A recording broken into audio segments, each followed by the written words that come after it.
Thanks for stopping by. You're listening to How'd You Sleep?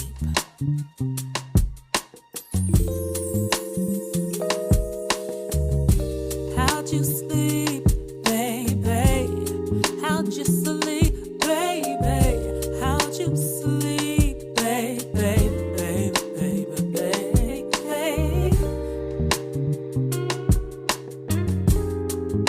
So the first thing that you must absolutely know, I never was going to do a podcast. I felt that the podcasting space was oversaturated. I felt like I had nothing to say that hadn't been said. What changed for me was recognizing that, yes, there are thousands, if not millions of people who are podcasters.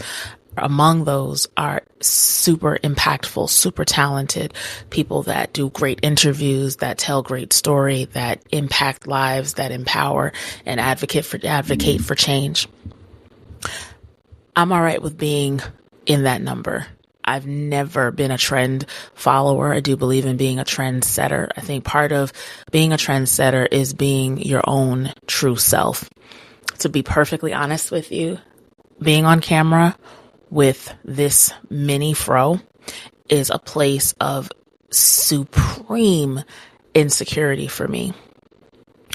But I promise to show up as my authentic self. This self took decades to accept. This self took decades to look at and appreciate what and who she is and what she has to offer. So a little bit about me. My name is Leah Joy Elise. I have two middle names. Elise was my grandmother's first name. And Joy was just, my parents being super sweet because I was the joy in their lives. Actually, I have two sisters and all three of us have two middle names and our first middle names are all Joy. So that's like a little cute story. I am also a multi-time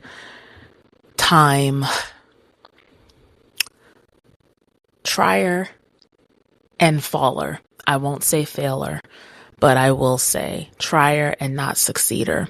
I am one who will give my all in something and will bruise myself. I'll scrape my knee and I'll be embarrassed for a time and I'll continue to try, and I'm going to continue to try.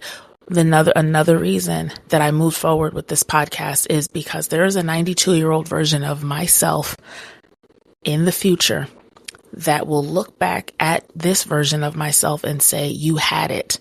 Why didn't you do it? Why didn't you climb that mountain? Why didn't you take that trip? Why didn't you save that money? Why didn't you lose that weight? Why didn't you go for everything that life had to offer? With your level of talent, your level of skill, your level of passion, why didn't you do it? So I have this level of passion to help people. I have this level of passion to help myself. I have this level of passion to advocate. I have this level of passion to push, to empower, to bring people to an awakening of their best true selves. I have a passion to tell the truth and make it plain and leave very few stones unturned. Some stones you got to keep, until it's the appropriate time.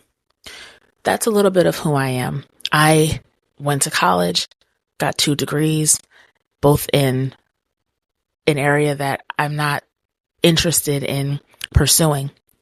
What I am is an artist, but I didn't see a way to make money, right? At 18, at 19, when you're choosing your major, you go to school, you do what you need to do to get out of there.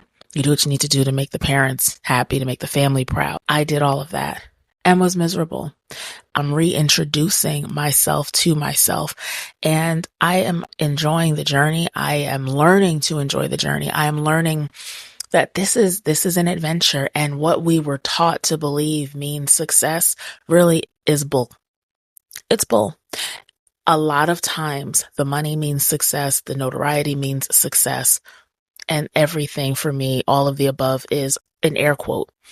We often will look at those that have achieved and and I'll say, speak for myself, and minimize what we've done because no one knows about the great thing that we did. Our name is not called. There's no badge. There's no plaque with our name on it. We're not a 30 under 30, 40 under 40. We're not on those lists. I had to let that go. I had to recognize that for me, some months getting up was enough. I had to recognize for me that trying again in areas that I knew I was skilled in, but I just wasn't succeeding.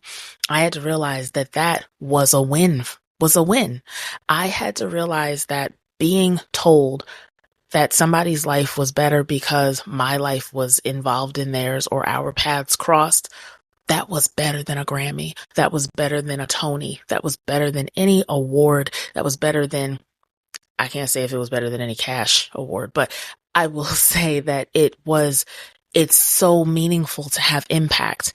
For me, why else are we here other than to have positive impact? Life is hard, man. Life is so hard. And one thing that I noticed is lacking, seeing one another, like paying attention to each other, listening to one another, giving a darn about each other.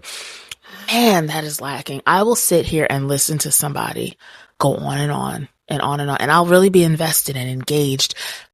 And the test of how far our relationship is going, and they don't know this is a test and it might not be fair, but it's a thing for me. I'm listening. I can tell you everything that you just said. I'm asking questions. I'm actively listening because I truly do care. And not once have you asked anything about me. So I'll volunteer just a little smidgen of information, like, okay, let's just say I'm 42 and don't have children. So I began the IVF process last year. A little late, but I began the IVF process last year. And we'll talk about that in a few episodes. And there is video footage. But when I say that and your response is, oh, okay, and then you go back into your story, you haven't seen me. Meanwhile, you've discussed your adventures, you've discussed your achievements, you've discussed your woes, and I'm actively listening. That's to me a one-sided conversation. So often we just go through the motions. So often we don't see each other. We miss the opportunity to cultivate relationship. We miss the opportunity to secure someone's trust. We miss the opportunity to hear someone and ultimately to be continuously heard. Because when you allow for the conversation to be a one-sided conversation, that may be your last time with somebody that could have been a wonderful advocate for you, but they saw who you were, or they assumed who you were, because you may be a wonderful person that could be great in their lives as well. But because you refused or didn't have the acumen to see them, to avail yourself to see them as well as much as they saw you, they don't want anything to do with you anymore. And that's a friendship that is lost, at least as far as I'm concerned. Others have more grace. I have come to a point in my life where I recognize, man, I give out a lot and I don't always receive a lot back. And I've never been that person, the reciprocity thing, but it gets a little wearing. It wears on you. I thought about how'd you sleep, because when things wear on you, when your days are long and your nights are full and your frustrations are aplenty, it affects our sleep. And our sleep being affected often affects our day, which affects how our sleep is the next night. So I'm very much into breaking chains. I'm very much into studying the foundation of something. And once we get to the foundation, we can, in the words of Phylicia Rashad's character in For Colored Girls, we can pluck the root. Right? But we can't pluck it until we face it. We can't fix it until we face it. I've done this with myself. I'm looking at, why do I have a challenge with this person? Why do I have a challenge in this area? And there is much about the mirror that we don't like, right? We don't like to spray that cleanser. We don't like to hit the window. We don't like to hit the mirror with the cleanser and clear it out and see things as they really are. We want to remain as we are. And remaining as we are serves no one. My desire is to contribute to society, contribute to my community, and also some may call it self-serving. I want to be known as a performer. I want to be known as an author. As the podcast grows, I'm speaking it. As the podcast grows, I would love to be known to have had a successful podcast, not for the sake of having a successful podcast, but because from listening to this, lives were changed, people grew, networking occurred, and development and mental stretching and emotional regulations occurred. That's my desire with How'd You Sleep. I want us to be able to be less afraid as we approach the mirror. What is that thing? What is that thing? I think it's called accountability. We have to be more accountable. We have to face things. Once we face things, we can begin to fix things. Our sleep may begin to regulate. Again, I'm Leah Joy. I have mastered the fall, but I have also trained my knees to bend.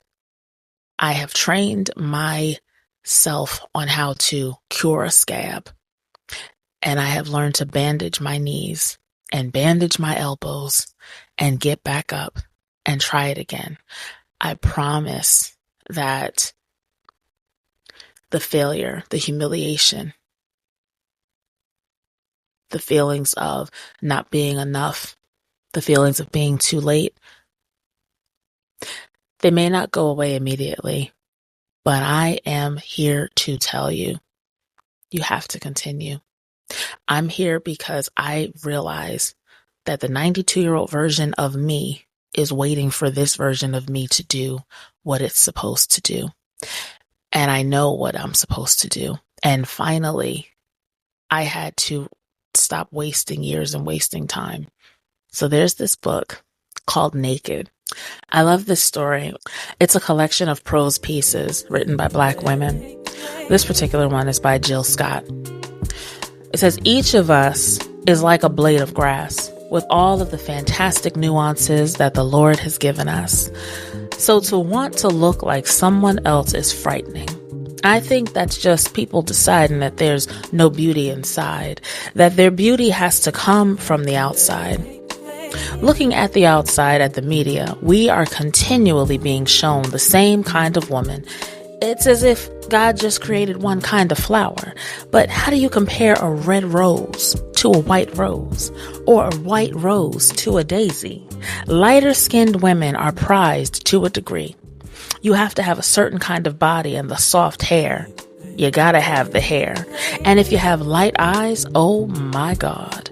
But if you're a brown-skinned girl, then good luck. It seems like you have to straighten your hair and expose your body to measure up. When I say these things, people ask, why are you hating on light-skinned people? I'm not hating on any damn body. I don't have time for that. I'm light-skinned and I used to be a size 6, so I know. The truth is there's a history of slavery that just doesn't seem to go away. A history of the lighter women working in the house while the darker women had their babies in the field. As much as most of us want to say that we've moved on, a lot of that stuff is still sitting in our stomachs.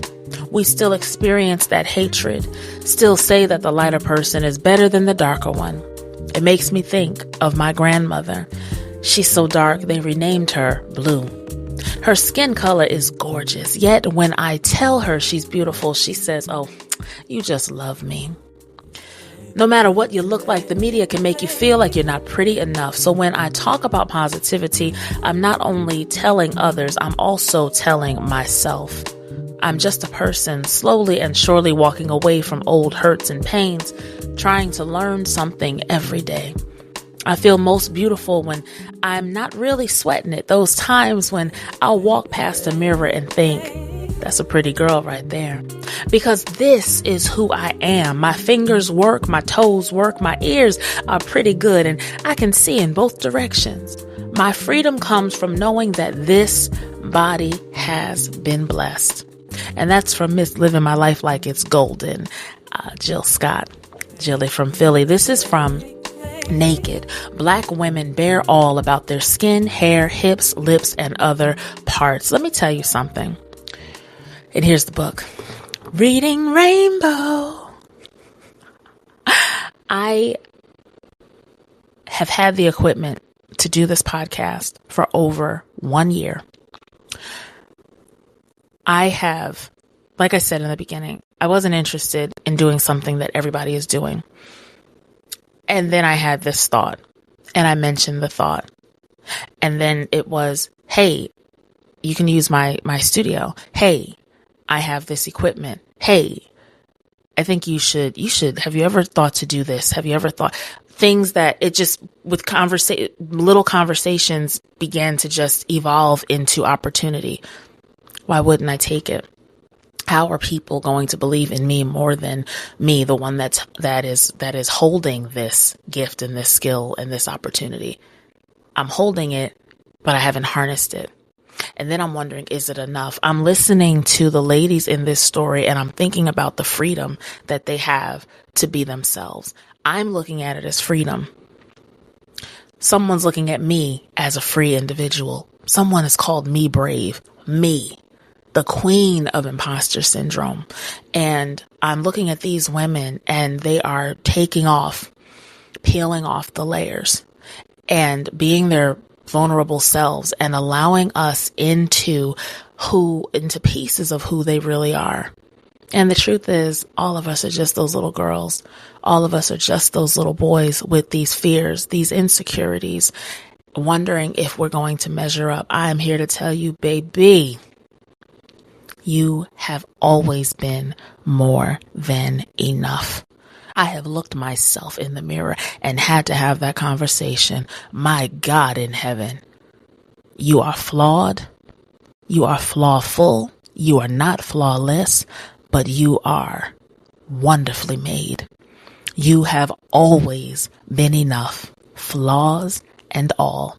And something about flaws, they add to your character. They add to the story. Right? What's a life without flaws? Because without flaws, without boo-boos, there's no lessons.